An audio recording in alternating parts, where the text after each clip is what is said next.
Apakah kamu tahu mengapa daerahmu dibatasi dengan hulu dan hilir?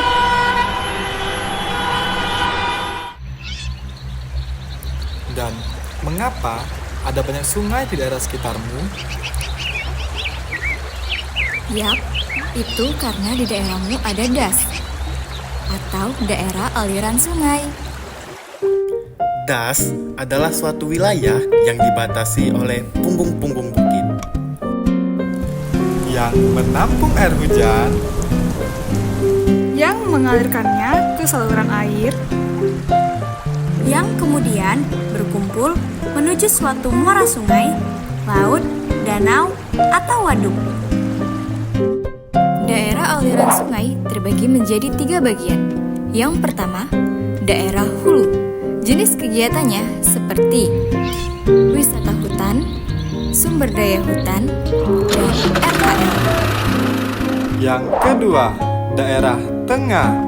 Jenis kegiatannya seperti budidaya air, pertanian, dan peternakan.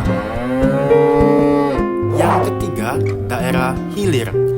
Jenis kegiatannya seperti hutan kota, perdagangan, dan lain-lain.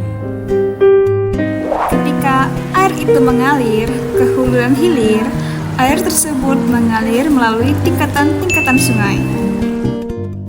Yang pertama, sungai utama, yakni sungai yang daerah pengalirannya, panjangnya, dan volume airnya paling besar. Yang kedua, anak sungai atau tributari, yakni cabang-cabang sungai. Yang ketiga, effluent, yakni pembentukan cabang sungai sebelum alirannya berakhir di danau atau pantai laut. Das memiliki suatu konsep yang sama dengan daur hidrologi yang diawali dengan evaporasi atau penguapan. Setelah itu terjadi presipitasi atau hujan. Air hujan itu masuk dalam tanah dan mengalir ke saluran air terdekat. Air yang masuk ke dalam tanah itu disebut dengan infiltrasi. Kemudian, air tersebut menembus pada lapisan permukaan tanah secara gravitasi hingga tanah berada dalam kondisi jenuh air. Ini yang disebut dengan perkolasi.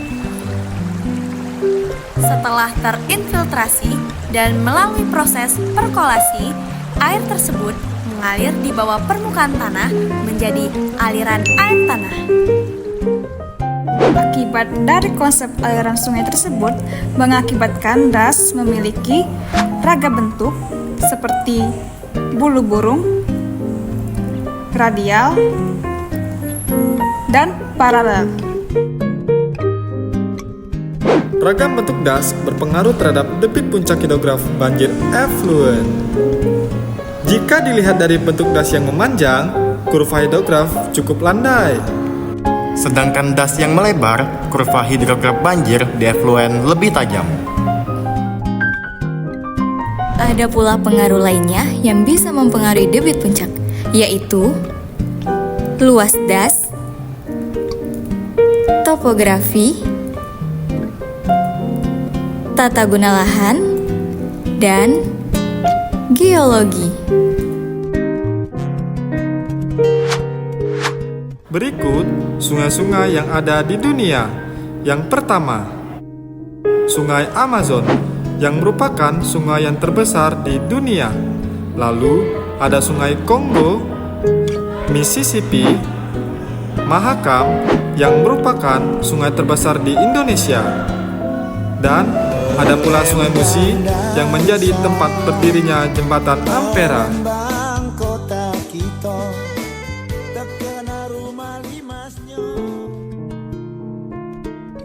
Nah, sekarang teman-teman sudah paham kan yang dimaksud dengan das atau daerah aliran sungai?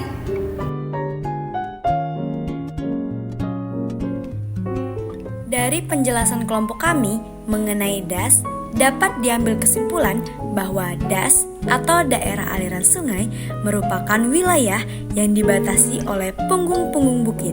Lalu terjadinya hujan dan mengalirkan air hujan melalui tingkatan sungai dari hulu ke hilir dan berakhir ke muara sungai.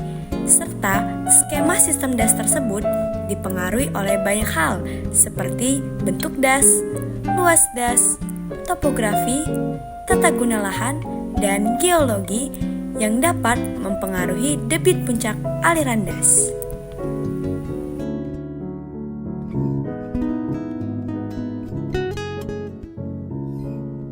Thank you for watching.